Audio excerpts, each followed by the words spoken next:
Let me remind you, in case you don't remember, and feel free to tag them and every other news channel you can think of, right? So this situation backfired really horribly, and he's in a very, very serious situation now, owing out millions of pounds. We need to break it down. I made a video a while back. They ruined his career, a bunch of allegations against Noel Clarke, and a massive lawsuit was pending. I said I'll update you guys, and I am going to right now. So there was alleged misconduct between 2004 and 2021, including sets of like Kidulthood, Adulthood, Brotherhood, Doctor Who, and other projects. Over 20 women later report experiences of harassment, bullying, or witnessing inappropriate behavior. No formal complaints are made at the time. It was said partly due to him having a rising influence in the industry. I walked onto sets of shows and just went like, where's all the black people? Well, no, you know, no, I need some black people on this thing. That's what the stuff I used to do. Wow. So you think they liked me? Of course they didn't like me. I was difficult for them. Do you understand what I'm saying? But what people who don't know me is that's my demeanor. That's who I was. But actually, I was fighting battles that people didn't even know about. Because when you do that, most actors wouldn't even do that. But I got to a point where I'm like, no, I'm in this show. Then there's got to be some people on the crew. 2 weeks later, there was my bulletproof set looked like Wakanda. To get straight into it, BAFTA announces Noel Clarke as a recipient of the Outstanding British Contribution to Cinema Award, highlighting his diversity work. This triggers some women to speak out, fearing it would amplify his power in the industry, so they apparently wanted to warn people. They went to the papers, The Guardian, and they published an initial investigation after interviewing 20 women who knew Noel Clarke professionally. The lead article was released on April 29th and headlines Noel Clarke as a sexual predator, detailing claims of groping, harassment and bullying. Follow-up pieces up to 7 articles in a podcast by March 2022 expand on the testimonies, including professional misconduct and non-consensual sharing of explicit material. We need to clarify exactly what the article had accused him of. Let's just go through it. So basically, some of it was unwanted physical contact, groping and touching women inappropriately on sets, including during a 2015 Los Angeles trip where he allegedly grabbed a woman's buttocks. It says as well that he was pressing himself against women, including the incident where he allegedly had an erection due to a rehearsal strangled scene with an actress, attempted to kiss a woman without consent after a night out, sexually inappropriate comments, making lewd remarks about women's bodies, including comments on their weight or attractiveness, often in professional settings, suggesting sexual acts or relationships, such as asking women if she was up for it during a production meeting. Some of the more serious stuff was sharing explicit material, sending unsolicited explicit images and videos, including a case where he allegedly shared a sex tape of a woman without her consent, pressuring women to send nude photos, with some alleging coercion tied to their career opportunities, bullying and professional misconduct, verbally abusing crew and actors on the sets like Kidulthood, Adulthood and Brotherhood, including shouting and humiliating individuals, exploiting power dynamics such as threatening to withhold roles of payment unless women complied with these demands, creating a hostile work environment, with one witness, Maya, describing daily harassment during production. The only stuff I see get posted in newspapers was the Sun put up some bizarre prank that he was doing on a female during some sort of acting set, where he said that she was going to have to pee on someone because he was not well. Orange in his face on purpose. It's going red. What can I do right now? I don't have any ammonia. How can I get ammonia? Pee on him. I'm not peeing on him. I'm not peeing on him. Will that help? So he has to swallow some of the ammonia that will soothe it. What? You need to pee on him. Can everyone turn around? Can we tell Jay I'm really sorry? You need to pee on him. Quick! I can't pee. Just take your pee on him. What's wrong with you? Can you pee? I'm not peeing on him. Just put your leg up here. And specific instance was like stuff on Doctor Who sets. An actress alleged that Clarke made inappropriate comments and advances during filming. During a 2014 project, he allegedly locked a woman in a room and propositioned her, leading to her distress. On a 2018 set, he reportedly pressured a young actress into an improv scene with sexual overtones against her will. There was a situation of a scene being leaked as well, many different things. These were the accusations against Noel Clarke, and he addressed some of this on a podcast called The Winners Talking Podcast. The understanding is like maybe in 2015 you couldn't have said things like that, but the world was different. It wasn't like man was like, yo, you got a nice. Do you know what I mean? It was like when I grew up, you chatted, you chatted people up. And you also feel like it was something that at the time when it was said, no one really batted the eyelid at it, especially like even like what P's saying, because I know where we're from, like man will talk certain ways to certain like women and whatever and this, that, like growing up and from ends and that certain thing, and then it's like nothing was said, but now because they're kind of throwing the book at you and this has all come out, everyone, I remember when he said this and I remember when and then all that and whatnot, and you feel like it's kind of a bit like that where everyone's now throwing their little 2 pence in. And to be fair to that woman, which woman? That the one the bum, the nice bum one. Yeah. To be fair to her, she told me off on the spot. Like the day after. Yeah, she's right. But then to be fair to me, I apologized to her at that. One thing I have to note, it was very easy to paint Noel Clarke as this evil bully because he played that role very well in Kid Outhood. He was the villain. He was not liked in one of his most famous projects. What, go on, bitch? You seen Claire anywhere? No. What? No. What the fuck are you looking at, you fat bitch? You know me.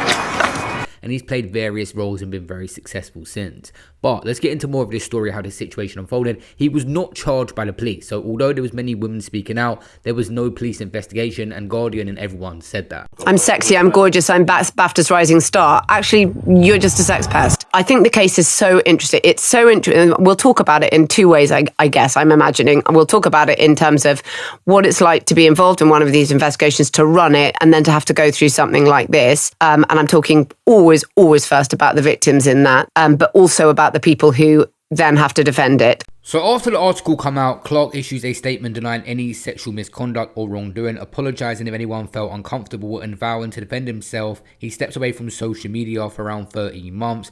We see collateral damage as well in terms of his TV appearances. Clarke is dropped by Bulletproof from Sky and Viewpoint ITV and loses BAFTA membership and faces industry blacklisting. He later claims 10 to 70 million in loss of earnings. What happened to your Stephen Bartlett interview?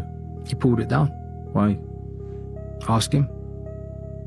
I think that he was, because I'd just done that interview 2 weeks beforehand, and it was, I like the guy, you know what I mean? And I was happy to be on it and all that, and then he pulled it down. My belief actually is that the BBC told him to do it. Not that it's any of their business, but this is the kind of level of cancellation that people were really trying to put on me. It's like they were telling people that had their own private things to just take shit down. BAFTA was deleting my pictures off their website and taking my links. It's just disgrace. It's like, oh, the smelly kid at school, everyone run away from the smelly kid at school, and no one's gone, well, hold on, why did he smell? Does he have parents at home? Nobody's cared. My PR company is supposed to, this is their job. Stuff like this happens. That's what PR companies are for. That's what you pay them for. They fucking ran. This is very important to clarify because there's criminal and then there's just allegations. So the Metropolitan Police launched an investigation into potential sexual offences, but no charges result from this, as evidence thresholds are not met, common in historical harassment cases. So, for example, Noel Clarke, who was the guy who got cancelled for a load of allegations from women, he didn't face any criminal charges in the end, and he was tweeting, "Did anyone care about my mental health?" Well, they didn't.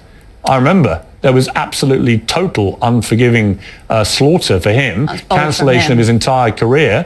And you could argue, well, why is it one rule for him and another because you happen to be the face of BBC News? The next year, the police actually closed it without any action. The Guardian reports this, but Clarke uses it to argue the allegations' lack of substance. He briefly sues BAFTA for withdrawing his membership, but he drops it in September 2022, citing the organisation's reaction as secondary to the Guardian's reporting. So his target was going to be the Guardian. 2022, Noel Clarke files a libel and data protection claim against GNM in London's High Court, targeting 8 publications, 7 articles, plus a podcast. He alleges the reporting destroyed his career, labelling him as a serial abuser without proof, and seeks 10 million initially, which later escalated to 70 million in damages. Clarke claims a conspiracy among accusers and grudges influenced by the Me Too cancel culture. So, Edwards had indecent images of children, little children, was paid for over a year, even while suspended, was only suspended after he was arrested, which we didn't know, charged, convicted, and gets a suspended sentence.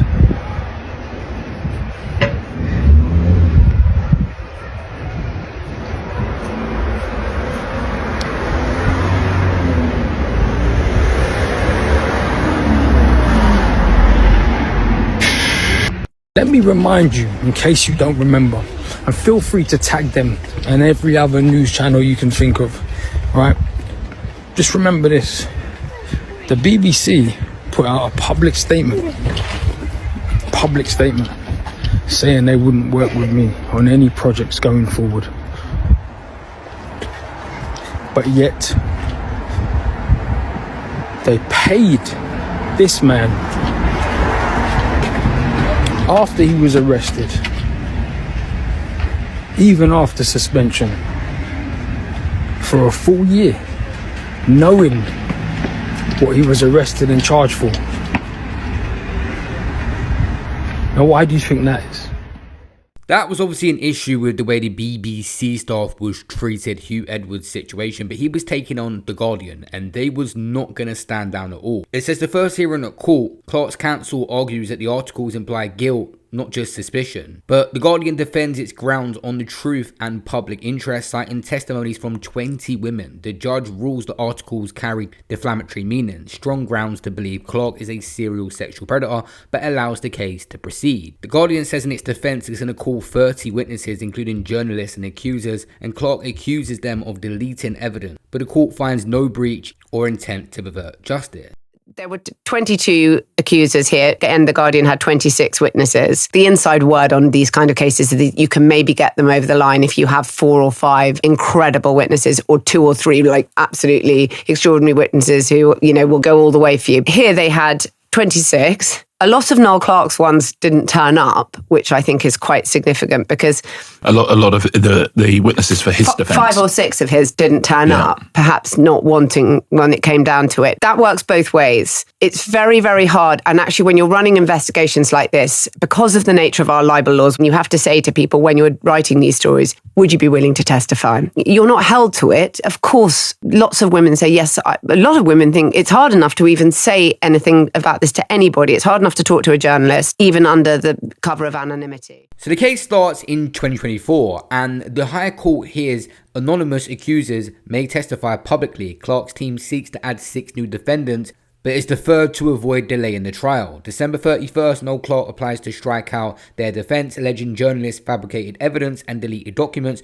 The court refuses cross-examination of pre-trial, deeming it unnecessary, and the matter proceeds. So let's get into the trial. The start of 2025, Clark reapplies to amend his claim and add defendants. Court of Appeal upholds the decision to proceed with the liable trial without adjournment, prioritizing justice over prejudice. Noel Clark suffers a setback a couple of weeks later. His strikeout bid fails, and The Guardian prepare 34 witness statements, 26 from victims and witnesses. So a lot of people say, I would testify, but when it comes to it and you realise how much it involves. And also, you know, we're all human beings, and we read the news and we do see that people get away with it sometimes, and someone who gets away with it suddenly has more power than they had before. And this is someone who had a power over you in the first place. So that's a very, very scary, very brave thing to do. It's incredibly brave. Actually, Michaela Cole at the time said, speaking about these incidents takes a lot of strength because some call them grey areas. They are, however, far from grey. These behaviours are unprofessional, violent, and can destroy a person's perception of themselves,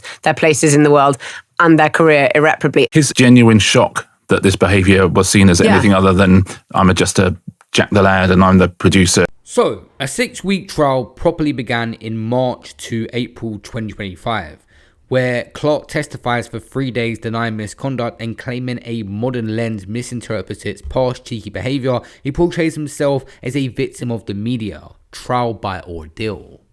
I lost everything in 2 days. I was just getting emails hitting me in my face like... So when you say you lost everything, can you tell us what you lost? Bulletproof got cancelled, Viewpoint got cancelled and pulled off the air, my company got taken from me, I was kicked off of shows I created. I had a novel deal, I had a kids animated show which was about to get greenlit, we had 2 greenlit shows separately, 2 greenlit movies. Everything I worked for 20 years was gone in 24 hours before I'd even been spoken. So basically they read that thing and they were like, it's real, he's gone. And you haven't even been charged. You don't feel betrayed? No, I don't feel betrayed. Angry? I'm not angry anymore. So, over 20 women defended the newspaper, describing the incident of the LA trip in 2015, bullying on sets, and the erection during a rehearsal scene. Witnesses, including actors, crew, One Meyer describes daily harassment on productions. Clark calls the claims acting or exaggerated, and the journalists defend their reporting as collaborated and balance the ones that made that article about him. In the closing arguments, Clark's lawyer calls him a scapegoat, and the newspaper says his conspiracy claims are nonsensical. Clark seeks full vindication, and the newspaper argues substantial truth. There is a conspiracy against Noel Clark. After watching another witness, actress Jing Lucy, giving evidence today his libel case against the Guardian newspaper, I'm more convinced than ever. Jing, first of all, denied knowing another witness in the case, but then was presented with evidence that they were in the same WhatsApp group together. So then she turned around and admitted that they had been privately messaging each other. She also admitted being part of Zoom calls. When asked about a spreadsheet that was in existence, first of all she stuttered and couldn't respond, and then admitted that she did know or maybe knew about the existence of a spreadsheet. A pattern that continued when asked about anything about Zoom calls, WhatsApp groups, the existence of this spreadsheet. Yet it was very clear on other factors that she remembered. She then admitted speaking freely about the criminal conviction of Adam Deacon and how Noel Clark had somehow played a role in ending his career. And surprise, surprise, she had worked with Adam whilst filming a film together. Adam Deacon again be involved in his trial. Yeah, away from the actual trial, Adam Deacon is worth mentioning. Someone that's worked with him in the past has basically said that Noel Clark had this conspiracy against him and ruined his career. They've had their back and forth. That's a whole nother situation I may make a video on. I have in the past, but they've had their back and forth more recent. Despite allegedly being asked for sex by Noel in 2018, Jing Lucy did not go to the police to give a statement until 2021 and denied knowledge of anyone else giving statements to the police, despite 5 others simultaneously, coincidentally, giving evidence at the same time, and there being emails between the Guardian newspaper and another witness about her speaking to other witnesses. And then a recording got played in court where Jing was angrily talking about Noel winning the BAFTA and said that he only won it because he was a black man and he was ticking boxes. If I hadn't come down to watch this trial for myself, I don't know whether I would actually believe the things that I am watching, but without a doubt, Noel Clark is being stitched up. Now, apparently in August 22nd, 2025, a 225-page judgment dismisses Clark's claim entirely. Key findings. Allegations are substantially true. Clark engaged in unwanted sexual conduct, bullying, and professional misconduct over 15 years, often oblivious to the impact. Clark not a credible or reliable witness. Inconsistent and untruthful on most points. No conspiracy accusers measured or corroborated. Going up against a mainstream newspaper with a lot of backing behind them and representing yourself in court as the main witness was literally a very ambitious thing for this guy to do. The newspaper's defense, truth and public interest succeed. One minor point, an improv exercise, not sexually motivated. Clark faces the full legal cost of the Guardian taking him to court, which is meant to be £6 million plus his own. Clark issues a statement calling the result disappointing after a 5-year fight against inaccurate reporting. Guardian hails its victory for victims and journalism. Industry reactions emphasize accountability and power imbalances. September 23rd, Clark's self-representing team resigned due to funding. Uses ChatGPT for submission breakdowns, citing lost career savings and health and family support. Said that the court orders £3 million payment to the Guardian within 28 days, half of £6 million total, holding Noel Clark responsible for litigation scale. The full assessment's pending, but Clark requests an appeal delay, which was denied. The total bill could exceed £6 million going to the Guardian. This is absolutely brutal, the amount of money now that Noel Clark owes this newspaper for taking them to court, which is going to scare many people off ever doing this again. And it's wild because as this was going through court, the Guardian was making money in that avenue as well by covering the court case with news reporting after news reporting to cover up their expenses initially. But it's wild. Noel Clark has 30 days to come up with £3 million to give to the Guardian. This is absolutely brutal. This situation backfired horribly.